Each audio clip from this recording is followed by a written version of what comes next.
కాకినాడ ఎస్ Achyutapuram railway gate వద్ద గల రావి చెట్టు వద్ద శ్రీ శివశక్తి యువజన సంఘం ఆధ్వర్యంలో మహాశివరాత్రి మహోత్సవాలు ఘనంగా ప్రారంభమయ్యాయి. సంఘ అధ్యక్షులు కోకా వెంకటగిరి ఆధ్వర్యంలో జరిగిన కార్యక్రమంలో భాగంగా కోలాట కార్యక్రమాన్ని జరిపించారు. కార్యక్రమంలో భాగంగా శ్రీ శివశక్తి యువజన సంఘం అధ్యక్షులు కోకా వెంకటగిరి దంపతులు పూజా కార్యక్రమం నిర్వహించి సహస్ర దీపాలంకరణ కార్యక్రమాన్ని ప్రారంభించారు.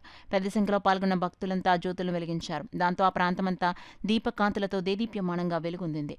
ఉత్సవాలను పురస్కరించుకుని ఏర్పాటు చేసిన శివలింగం సెట్టింగ్ అందరినీ ఆకట్టుకుంది.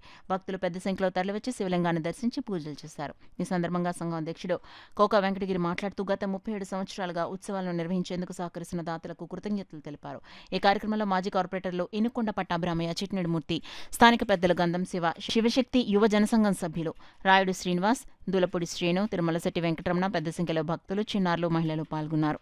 ఎస్ అచ్యుతాపురం రైల్వే గేటు పైలమ్మ గుడి వద్ద పైలమ్మ గుడి వీధి రావి చెట్టు వద్ద వెలిసిన శివుడు 37వ మహాశివరాత్రి మహోత్సవాల సందర్భంగా శివశక్తి యువజన సంఘం ఆధ్వర్యంలో నిర్వహిస్తున్న 37వ మహాశివరాత్రి మహోత్సవాల సందర్భంగా ఈరోజు అచ్యుతాపురం రైల్వే గేటు పైలమ్మ గుడి వీధి దగ్గర ఈ శివరాత్రి మహోత్సవం స్టార్ట్ చేయడం జరిగింది. ఈ మేము 37 సంవత్సరాలుగా చేస్తున్నాం. ఒక్కో సంవత్సరం ఒక సిట్టింగ్ వేసుకుంటూ చేస్తాం. లాస్ట్ టైం హిమాలయాలు సిట్టింగ్ వేయించడం జరిగింది. ఈ సంవత్సరం కొత్తగా మొక్కలతో చేయించాలనే ఉద్దేశంతో చేయించాం. రేపు 28వ తారీఖునే శుక్రవారం సాయంత్రం కళ్యాణం కూడా జరుగుతుంది. భక్తులందరూ రావాల్సిందిగా కోరుతున్నాం. 22వ తారీఖు ఆదివారం నాడు అన్నదాన కార్యక్రమం కూడా జరుగుతుంది.